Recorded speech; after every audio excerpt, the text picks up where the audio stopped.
wanted to talk a little bit about the USCIS helpline because it's a topic that comes up once in a while, and just to set your expectations.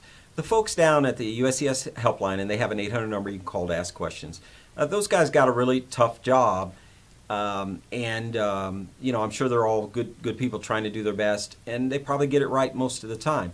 But as with any situation where you have a very complex process, which immigration is, it's tough to, on a simple phone call, always give the most accurate or fully complete or fully fleshed out answer to a question.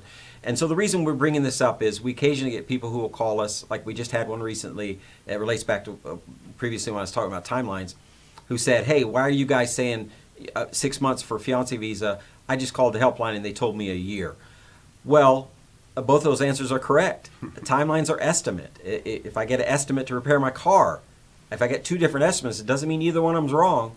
It just means an estimate. Estimate is a fancy word for guess. You know, it's a guess. So you ask the timeline, they're guessing. Hopefully they're guessing based on some data, but it's still a guess. And so when they said a year for a fiancé visa, they're not wrong. And when we say 6 months for a fiancé visa, we're not wrong. So there's an example of the case that you're talking to a person who's making their best estimate based on what they're hearing or what they've been told to say or whatever. Important thing to remember is that the helpline is a call center. It's contracted out currently to IBM, unless that's changed recently. But so IBM is actually running the immigration helpline for the government. You're not talking to a government employee. You're not talking to anybody in a government office. You're not talking to anybody who's probably ever been to an embassy. You know, so, and again, I'm not running these people down. I'm sure they get training and they're doing the best job they can. What I'm saying is, it's a help desk, like most help desks, you know, at a lot of companies.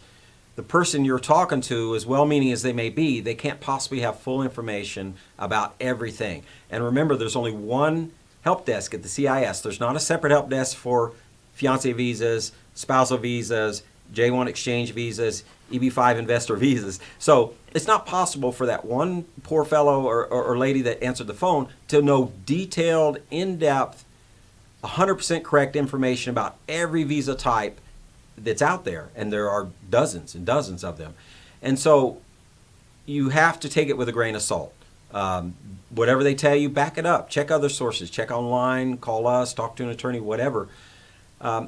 They're there to try and help, and if you've got a very basic question like what form do I use to file for my fiancé visa, almost certainly they're going to have that question right.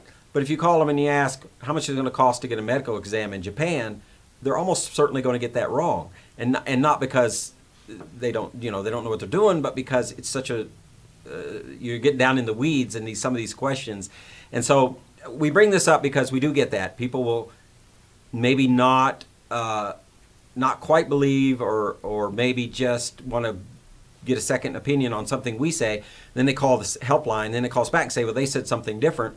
Again, as with the example of the timeline, it doesn't even mean they're wrong. It's just a lot of times these questions are opinions or estimates or based on some experience, and there can be correct answers that are different but both correct.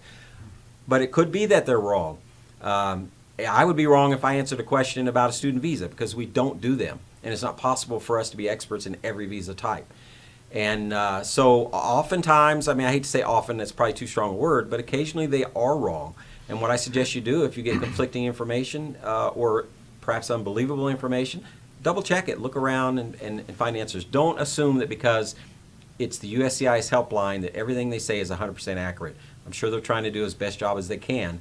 But again, it's not possible for a guy sitting at a cubicle who's probably never even been to a government immigration office to give perfect answers. And that's not a slight on him. I couldn't do it either. Right? You know, nobody could do that. Nobody could possibly sit there for 8 hours a day and answer every immigration question over dozens and dozens of immigration types and get it exactly right every time. It's just not possible.